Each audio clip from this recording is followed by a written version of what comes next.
오늘 경제 우리 기준으로 봅니다. 여기는 1일 1경제입니다.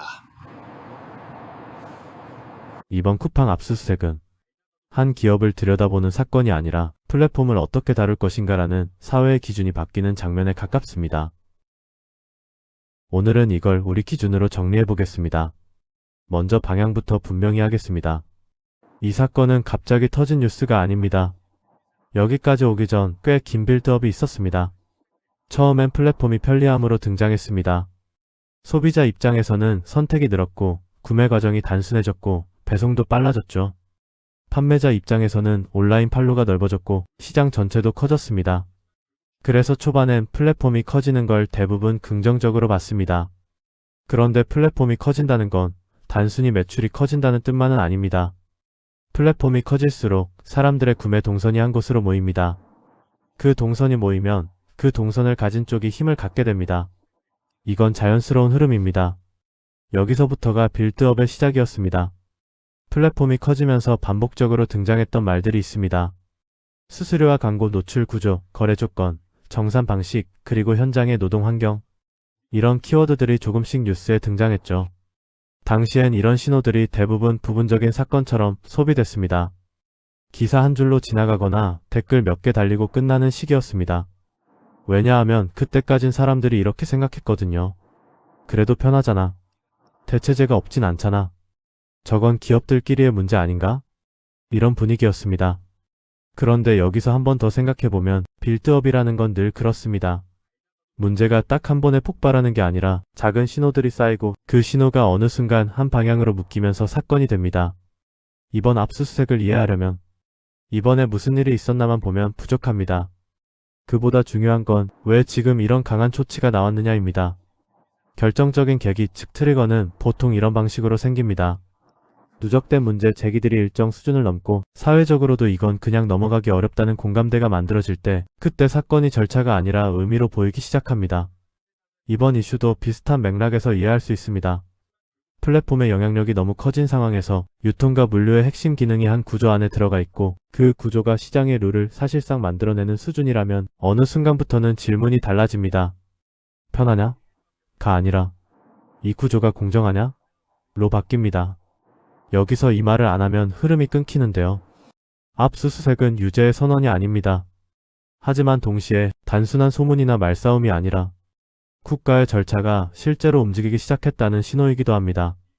그래서 우리가 지금 이 뉴스를 기사로 접하는 이유는 이겁니다. 그동안 쌓였던 신호들이 이제는 한 번은 확인해야 한다는 단계로 넘어왔고 그 확인의 방식이 수사 절차로 나타난 겁니다. 정리하면 이번 뉴스는 갑자기 생긴 사건이 아니라 누적이 만든 계기입니다. 이제 이 사건을 이해하기 위해 핵심 개념을 제대로 잡고 가겠습니다. 이 파트는 솔직히 조금 중요합니다. 여기서 개념이 안 잡히면 이 뉴스가 왜 자꾸 반복되는지 계속 헷갈립니다. 오늘 딱 두 개만 잡겠습니다. 플랫폼 그리고 압수수색입니다. 먼저 플랫폼입니다. 많은 사람들이 플랫폼을 그냥 온라인 쇼핑몰 정도로 생각합니다. 그래서 이런 반응이 나옵니다.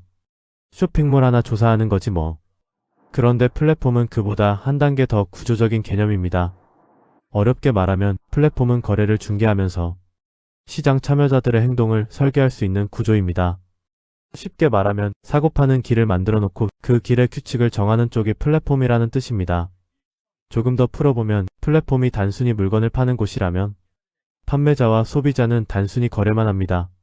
하지만 플랫폼이 길이 되는 순간 판매자와 소비자는 길을 따라 움직이게 됩니다. 어디에 진열될지, 무엇을 더 보게 될지, 어떤 조건에서 노출될지 그 규칙이 플랫폼에 의해 결정됩니다. 여기서 오해하기 쉬운 지점이 하나 있습니다. 그럼 플랫폼이 무조건 나쁜 거냐? 아닙니다. 플랫폼은 효율을 만들고 비용을 줄이고 편의를 높입니다. 문제는 선악이 아니라 힘의 크기입니다. 영향력이 어느 수준을 넘으면 플랫폼의 결정은 선택이 아니라 질서가 됩니다. 이제 압수수색입니다. 이 단어도 사람들이 오해합니다. 압수수색이라는 말이 나오면 바로 뭔가 큰 범죄가 확정된 것 같다고 느끼는 경우가 많죠. 어렵게 말하면 압수수색은 수사기관이 범죄 혐의를 규명하기 위해 증거를 확보하려고 진행하는 강제 수사 절차입니다. 쉽게 말하면 확인해야 할 게 있으니 자료를 확보하러 간다는 것입니다. 조금 더 풀어보면 압수수색은 결론이 아니라 과정입니다. 이 과정에서 무엇이 나오느냐에 따라 수사의 방향이 달라질 수도 있고 반대로 별다른 게 없으면 그 자체로 정리될 수도 있습니다. 짧은 상황 예시를 들어볼게요. 어떤 회사에 대해 거래 과정에서 문제가 있었던 것 같다는 의혹이 제기됐다고 합시다. 말로만 다투면 끝이 없습니다. 그런데 실제 계약 자료, 내부 의사결정 기록, 관련 데이터가 확인되면 그때부터는 느낌이 아니라 사실로 판단할 수 있습니다. 압수수색은 그 사실 확인을 위한 도구입니다. 그래서 이번 쿠팡 압수수색은 감정적으로는 큰 사건처럼 보일 수 있지만 구조적으로는 이렇게 읽어야 합니다. 플랫폼이라는 구조가 커진 만큼 그 구조가 어떤 방식으로 작동했는지 사실로 확인하는 단계가 시작됐다. 이 개념을 잡고 나면 이제부터 뉴스가 조금 다르게 보일 겁니다. 이제 이 구조가 우리 일상에서는 어떻게 체감되는지로 넘어가겠습니다. 여기서 잠깐. 이 뉴스는 생각보다 훨씬 생활 이야기입니다. 왜냐하면 플랫폼은 우리가 매일 쓰는 습관이 되었기 때문입니다. 먼저 개인 시점부터 보겠습니다. 소비자 입장에서 쿠팡 같은 플랫폼은 빠른 배송이라는 경험을 기준으로 만들어버렸습니다. 이제는 빠른 배송이 특별한 서비스가 아니라 기본값처럼 느껴지는 사람이 많습니다. 그리고 이 경험이 반복되면 우리 소비 습관이 바뀝니다. 물건을 살 때 고민하는 시간이 줄고 장바구니가 가벼워지고 대신 충동 구매가 늘 수 있습니다. 이건 개인의 도덕성 문제가 아니라 구조가 그렇게 설계되었기 때문입니다. 여기서 한 번 더 생각해보면 편리함은 단순한 편의가 아니라 선택의 기준을 바꿉니다. 가격이 조금 비싸도 배송이 빨라서 선택한다. 다른 곳이 조금 더 싸도 귀찮아서 그 안에서 해결한다.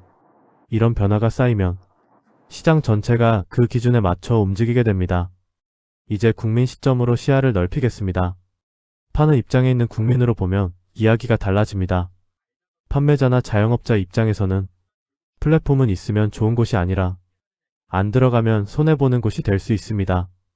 여기서 구조적 압박이 생깁니다. 노출을 얻기 위해 광고를 쓰고 경쟁에서 밀리지 않기 위해 가격을 조정하고 리뷰 관리까지 신경 쓰게 됩니다. 이 과정이 길어지면 판매자는 플랫폼에 적응하는 데 에너지를 쓰게 되고 그 에너지는 결국 비용이 됩니다. 일하는 국민 입장도 빼놓을 수 없습니다. 물류와 배송은 플랫폼이 커질수록 더 강하게 돌아갑니다. 빠른 배송이 기준이 되면 현장에서는 속도가 기준이 됩니다. 속도가 기준이 되면 사람과 시스템이 모두 그 속도에 맞춰 재편됩니다.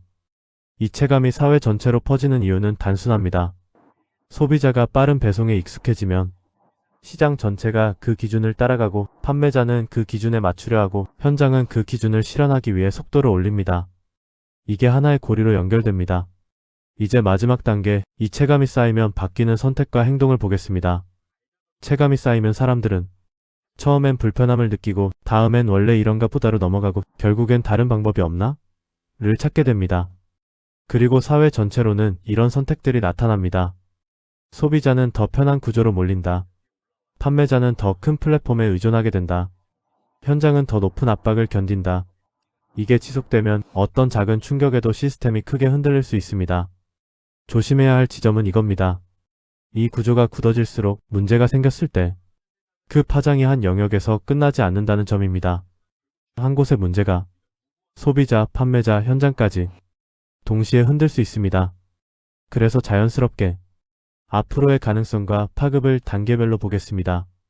이제부터는 앞으로 어떻게 되나를 단계별로 빌드업해서 보겠습니다. 먼저 이 사건 이후 가장 먼저 나타날 변화는 기준을 세우려는 움직임입니다. 수사든 제도든 플랫폼이 어떤 방식으로 운영되는지를 더 면밀히 들여다보려는 흐름이 나올 수 있습니다. 여론도 그쪽으로 움직일 수 있고요. 그 다음 단계는 파급력입니다. 이 파급력은 크게 세 갈래로 갈 수 있습니다. 첫째, 기업 내부 변화입니다.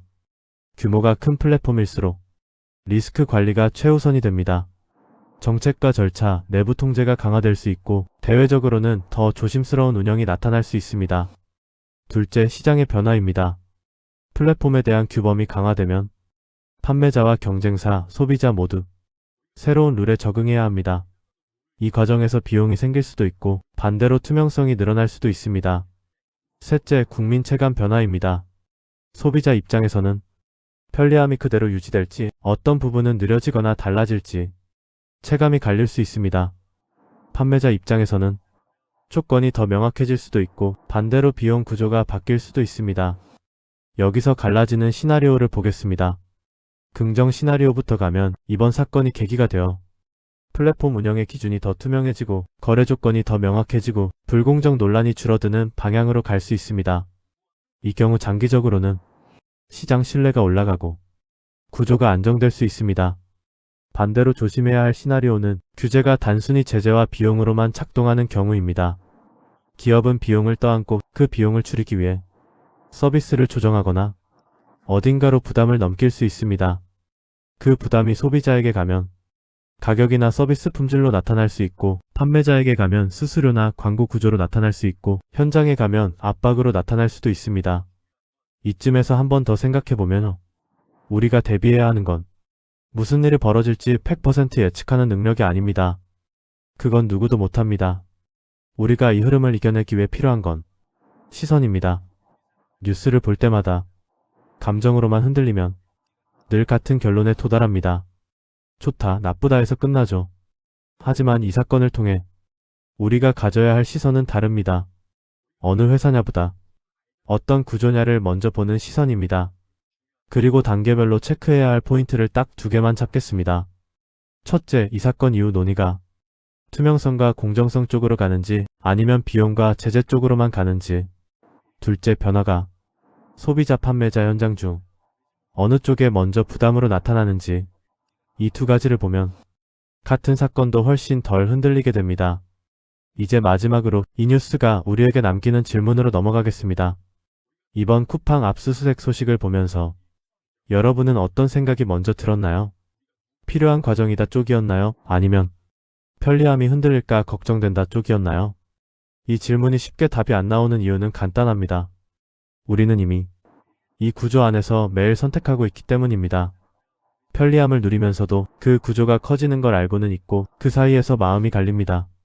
그래서 이 뉴스는 하루만 보고 끝나는 뉴스가 아니라 조금 더 오래 남는 뉴스가 될 수 있습니다. 누군가에겐 이제는 기준이 필요하다로 남고, 누군가에겐 그래도 편리함은 지켜야 한다로 남을 수 있습니다. 오늘은 이런 생각 하나 꺼내봤습니다. 여러분이 느끼기엔 어땠나요? 오늘 하루 경제에 대해 이야기하면서 하나라도 얻어간 게 있다면 그걸로 충분하다고 생각합니다. 여기는 1일 1경제였습니다.